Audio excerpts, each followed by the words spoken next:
अस्सलाम वालेकुम। இன்னைக்கு நம்ம ஒரு பாவக்காய் ரெசிபி செய்ய போறோம். அதுக்கு பேரு பாவக்காய் பிட்லை. அது எப்படி செய்யுதுன்னு சொல்லிட்டு நான் உங்களுக்கு காமிக்கிறேன். அதுக்கு முன்னாடி ஒரு சின்ன விஷயம் சொல்றேன். உன் மீது பிரியம் உள்ளவர்கள் பொய்யை சொன்னாலும் நம்புவார்கள். உன் மீது பிரியம் இல்லாதவர்கள் நீ உண்மையை சொன்னாலும் நம்ப மாட்டார்கள். அன்பு என்பது நமக்கு தேவையான நேரத்தில் மட்டும் வருவதல்ல, அது எல்லா நேரமும் நம்மிடம் நிரம்பி இருக்க வேண்டும். ஓகே, நம்ம இப்போ சமையலுக்கு போகலாம். இப்போது இந்த பாவக்காய் பிட்லைக்கு ஒரு அரை கிளாஸ் துவரம் பருப்பு எடுத்திருக்கேன். இதை மஞ்சத்தூள் போட்டு வேக வச்சுக்கணும். நான் வேக வச்சுட்டு உங்கள்கிட்ட காமிக்கிறேன். அதுக்கு பின்னாடி இது வேர்க்கடலை ஒரு கிளாஸ் எடுத்திருக்கேன். இதுக்கு கொண்டக்கடலை தான் போடணும். ஒயிட் கொண்டக்கடலை இல்லை கருப்பு கொண்டக்கடலை, ரெண்டில் எது வேணாலும் போட்டுக்கலாம். நான் இப்போது இந்த வேர்க்கடலையில் செய்ய போகிறேன். வேர்க்கடலையை வேக வச்சு நான் இதில் போட்டுக்க போகிறேன். அதை வேக வச்சுட்டு நான் உங்கள்கிட்ட காமிக்கிறேன். அப்புறமா ஒரு நெல்லிக்காய் சைஸ் புளி எடுத்துருக்கேன். சின்ன நெல்லிக்காய் சைஸ் தான். இது எவ்வளோன்னு பார்த்துக்கோங்க. இதை ஊற போட்டு ஓகேங்களா. இப்போ அடுத்தது நம்ம எப்படி சமையல் செய்கிறது அப்படின்னு சொல்லிட்டு நான் காமிக்கிறேன். இப்போது நம்ம இந்த பாவக்காய் பிட்லை செய்கிறதுக்கு ஒரு பேஸ்ட் அரைக்க போகிறோம். இதெல்லாம் வறுத்துட்டு நம்ம அதை பேஸ்ட்டாக அரைச்சிக்க போகிறோம். அதுக்கு நம்ம ஃபஸ்ட்டு வறுக்கிறதுக்கு கொஞ்சமாக எண்ணெய் ஊற்றிக்கலாம். இப்போது இதில் ஃபஸ்ட்டு ஒரு 1/4 டீஸ்பூன் வெந்தயம் போட்டுக்கலாம். 1 டீஸ்பூன் ஜீரகம் போட்டுக்கலாம். ஒரு 10 மிளகு, 2 டீஸ்பூன் உளுந்து, 2 டீஸ்பூன் கடலைப்பருப்பு,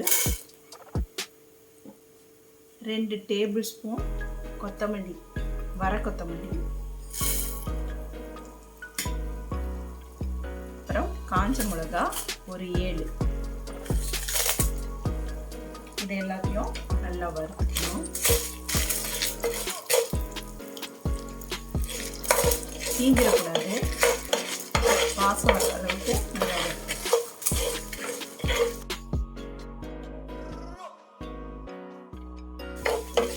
இதோட ஒரு 3 டேபிள் ஸ்பூன் தேங்காய்,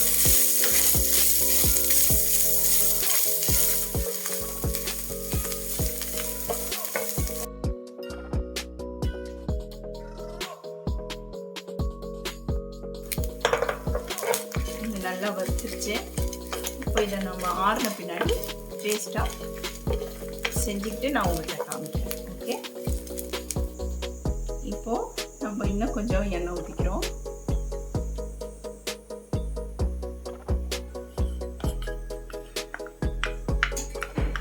இதில் நம்ம பாவக்காய் பாருங்கள், இது நம்ம 200 கிராம் எடுத்துருக்கோம் பாவக்காய். இதை விதை எல்லாத்தையும் எடுத்துட்டோம். உள்ளே இருக்கிற விதை எல்லாத்தையும் க்ளீனாக எடுத்துட்டு இந்த சின்ன சின்ன பீஸாக நம்ம வெட்டி வச்சுருக்கோம். அதை இந்த எண்ணெயில் போட்டு நல்லா வதக்கிக்கலாம்.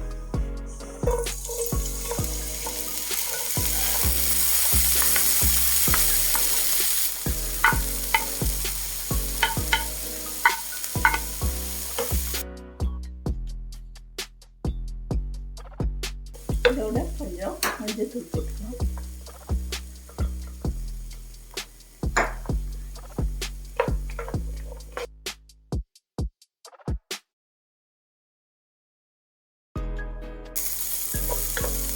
பாருங்க, இப்போ நல்லா வதங்கிடுச்சு. இன்னும் கொஞ்சம் வதங்கணும். நல்லா இதுலேயே முக்கால்வாசி வேகிற மாதிரி நல்லா வதங்கிடும்.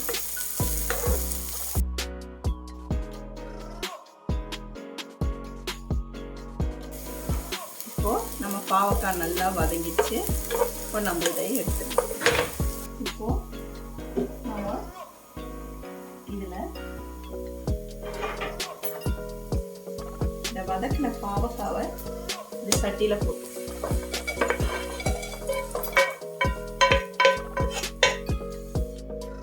இப்போ இதில் புளி ஊற்றிக்கலாம். கொஞ்சம் கெட்டியாகவே புளி இருக்கட்டும், ரொம்ப நிறையா சேர்க்காதீங்க, அப்புறம் தண்ணி மாதிரி ஆகிடும். சாங்கம் கொஞ்சம் பெரட்டின மாதிரி தான் இருக்கும்.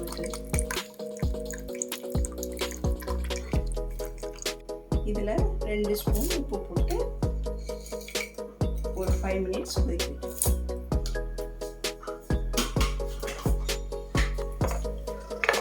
இந்த பாவக்காய் ஒரு 5 நிமிஷம் கொதிக்கட்டும். இப்போ இதோட நம்ம இந்த வேர்க்கடலை வேக வச்சு வச்சுருக்கோம், அதை இதில் போட்டோம். நம்ம கொண்டக்கடலை அப்படின்னா அதை வந்து ராத்திரிட்டே ஊற போடணும். 8 மணி நேரம் அது ஊறினா தான் நல்லாயிருக்கும். நான் இப்போ அதனால் வேர்க்கடலை யூஸ் பண்ணியிருக்கேன். இப்பயே வேக வச்சு இப்பயே போட்டுக்கலாம்.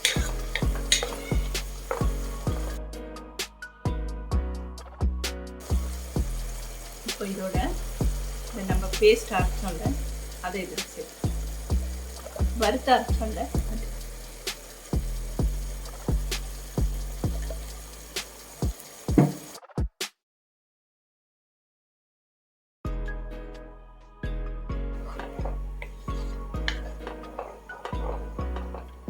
இது பச்சை வாசனை போக ஒரு 5 நிமிஷம் கொதிக்கட்டும். அப்புறமா இதில் உப்பு கொஞ்சம் கம்மியாக இருக்குது, அதனால் ஒரு ஸ்பூன்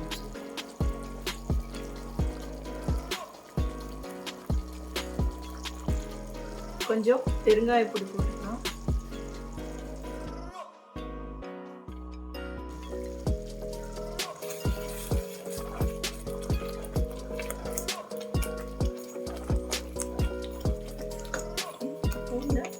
வேக வச்ச பருப்பை இதில்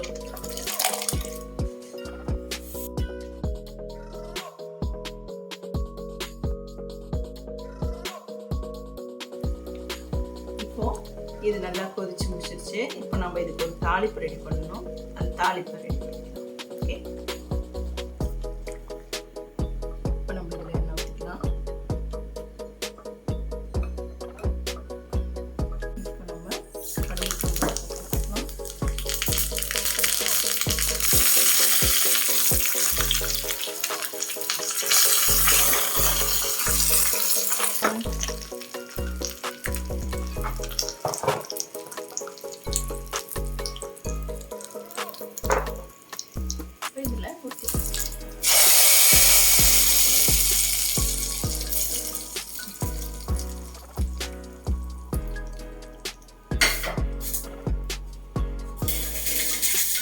நம்மளோட சூப்பரான பாவக்காய் பிட்லை ரெடி ஆயிடுச்சு.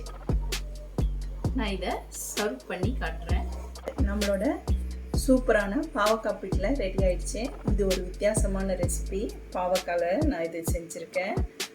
ரொம்ப ரொம்ப டேஸ்டியாக இருக்கும். நம்ம இதை வந்து சாப்பாட்டில் நெய் போட்டு இதை ஊற்றி சாப்பிட்டோன்னா ரொம்ப ரொம்ப அற்புதமாக இருக்கும். நீங்கள் இதெல்லாம் ட்ரை பண்ணணும், கண்டிப்பாக செஞ்சு பார்க்கணும். இது வந்து நீங்கள் சப்பாத்திக்கு கூட தொட்டுக்கலாம்.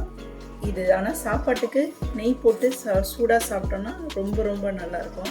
நீங்கள் கொண்டக்கடலை, கருப்பு கொண்டக்கடலை கூட யூஸ் பண்ணிக்கலாம், இல்லை வெள்ளை கொண்டக்கடலை கூட யூஸ் பண்ணிக்கலாம்.